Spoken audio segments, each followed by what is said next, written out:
ընդդիմությունը եւ իշխանությունը դիրքավորված են տարբեր արժեքային համակարգ ունեցող աշխարհակարգում։ Գոյություն ունի բռնապետությունների ինտերնացիոնալ, օրինակ դրա անունը կարող է լինել Եվրազիական միություն, որտեղ տեսեք, անուն ազգանունով կարելի ասել 25-30 տարի իշխանափոխություն չի լինում, խոսքի ազատությունը սահմանափակված է, խղճի ազատությունը սահմանափակված է, տնտեսական գործունեությունը սահմանափակված է, մրցակցային ընտրություններ տեղի չեն ունենում, ասեմ Բելարուսը օրինակ, Ռուսաստանի Ֆեդերացիան, Տաջիկստանը, պետք է ասեք այդ ինտերնացիոնալ կա, որոնց համար Հայաստանի Հանրապետության տարածքը թափանցիկ է, նրանք ազատորեն միջամտում են մեր երկրի քաղաքական կյանքին, գոյություն ունի նաև մի այլ ինտերնացիոնալ, ժողովրդավարական երկրների պաշտպանության, աջակցության ինտերնացիոնալ, դա արևմուտքն է հավաքական,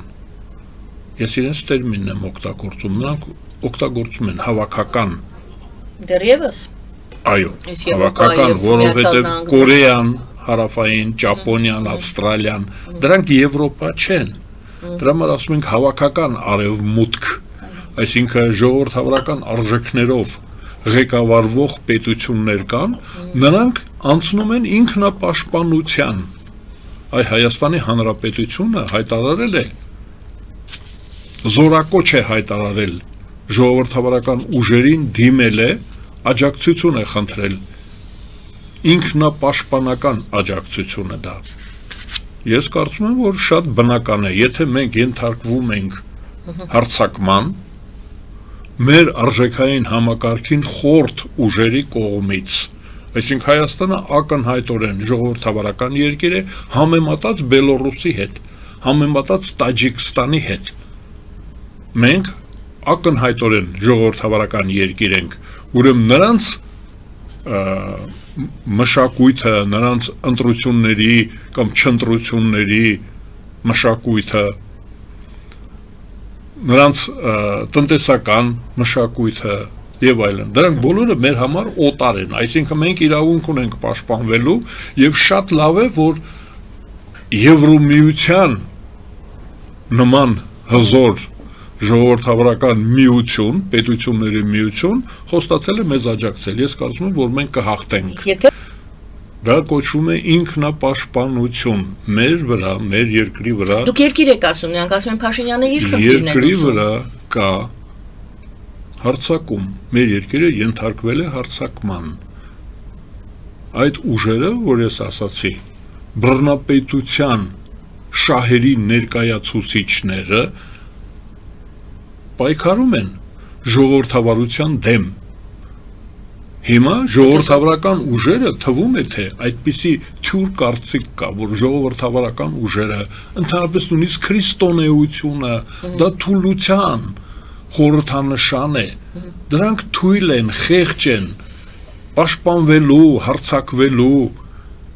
իրավունք եւ ծրագիր չունեն, հիմա ես ասում եմ, որ հենց դա մի կարևոր դեպք արդեն, երբ որ ինքնապաշտպանության լուրջ հայտ է ներկայացում, որ չհամարձակվեք, մենք գիտենք, որ դուք կաք, ներսում Հայաստանի Հանրապետության քաղաքացիներին մեր երկրի իշխանությունը հայտարարում է, որ մենք գիտենք, որ միջամտություն կա մեր ներքին գործերին, այսինքն ոչ ժողովրդավարական երկրները իրենց ագենտներին հիմա ակտիվացրել են, քաղաքական լուստրացիա արդեն տեղի է ունեցել, բաց են,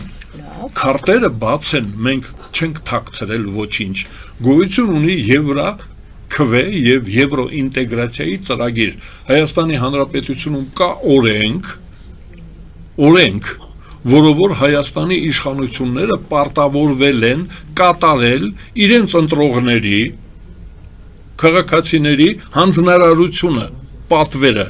գնալ դեպի Եվրոպա, այսինքն բաց է, Հայաստանի Հանրապետության քաղաքացիները ընտրությունների ժամանակ ընտրել են հատուկ ազգային ժողով, որի մի մասին ես դեմ եմ, ընդդիմություն է դա կոչվում։ Ազգային ժողովը միատարր չի, տոտալիտար իշխանություն չկա ազգային ժողովում, կան երկու թևեր, դեմ եւ կողմ։ Ուրեմն այդ ազգային ժողովը ձայների մեծամասնությունով ընտրել է եվրոինտեգրացիայի, Եվրոմիության հետ սերտացնելու, խստացնելու Դա ցույց եք ուզում, հա, որ Չէ, ես ասում եմ դա բաց է, դա Այսինքն եթե քաղաքական միություն, քաղաքական միավորը այդ ուղությամբ չի տանում, չի քարոզում այդ ուղությունը, նշանակում է նա պրոքսի թշնամի է։ Ոչ, տեսեք, ուրեմն ես դեռևս ասում եմ բաց է, կա ծրագիր եւ օրենք։ Եվ ասում եմ օրենքը բխում է հասարակության թելադրանքից։ Այնպես չի եղել, որ ազգային ժողովը իր նախաձեռնությունով որոշեց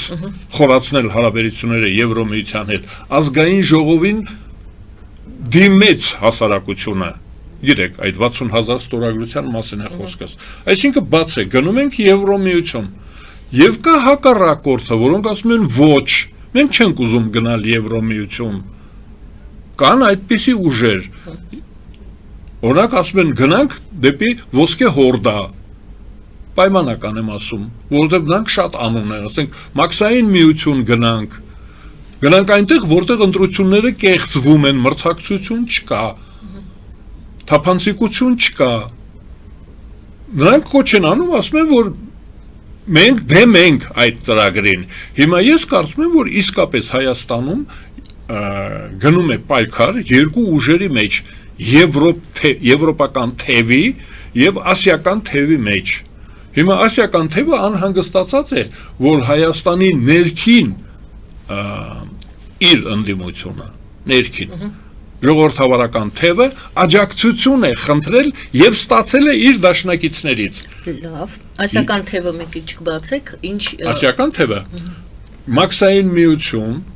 Եվրազակ, մենք այնտեղ հայտնի բաներ են, ես ասացի, չէ միայն Բելորուսը, Տաջիկստանը և Ռուսաստանը հերիք է, որ երկրի ղեկավարները չեն ընտրվում, այ մի անգամ ընտրվում են ցկյանս, մնում են, այսինքն նրանց բանտերում այսօր օրենքով է գրված դա, ոչ թե պրոքսի, ինչպես ասում են, կեղծ հոդվածներով, նարկոտիկի, չգիտեմ ինչի, այլ չէ, հենց քաղաքական կարծիք հայտնելու համար կան ազատազրկված մարդիկ, քաղաքական գործիչները արտաքսվել են կամ բանտարկվել են քաղաքական ծրագրերի համար, ժողովրդավարական, օրինակ Բելորուսը մի քանի օր առաջ պատանդների կարգավիճակում ազատ արձակեց Ամերիկայի Միացյալ Նահանգների նվեր տվեց իր քաղաքական հակառակորդներից մի քանիսին, միանշանակ, որ ընտրությունների կեղծիքի դեմ էին խոսել։ Տեսեք, այդ երկրները ունեն այստեղ շահերի ներկայացուցիչներ, այդ ինտերնացիոնալ է դա։ Հյուսիսային Կորեան, նրանք ինտերնացիոնալ ունեն, այդ ինտերնացիոնալը Հայաստանում գործում է ազատորեն, մեծ ռեսուրսներ ունի, նրանք չեն խնայում փողը դրա վրա։ Հիմա մենք ուղղակի անցել ենք ինքնապաշտպանության, որոշել ենք դիմադրել։ Դիմադրության համար եվրոպացիները մեզ ասել են կօգնենք իրենց ձևերով, գիտեք հիմա դա մոդա է, իրենց ձևով, եվրոպացիների Եթե Մոլդովայի օրինակն են բերում, Մոլդովայի ձևերը հետևել ենք, տեսել ենք, էլի անհանգստություն է առաջացնում ընդդիմության կողմից, ասում են կարող են չգրանցել, կարող են վերջի րոպեին գրանցումից հանել։ Այո, այդտեղ ենք մենք թափանցիկ, ես ասեմ մենք, որտեղ ես այդ Եվրա հանրաքվեի կողմնակիցն եմ, երեջատագովն եմ, մենք այդտեղ էլ նախազգուշացնում ենք, ով քնած է արթուն կացեք, մենք այսպես ենք, մեր ձևը ժողովրդավարական ձևն է,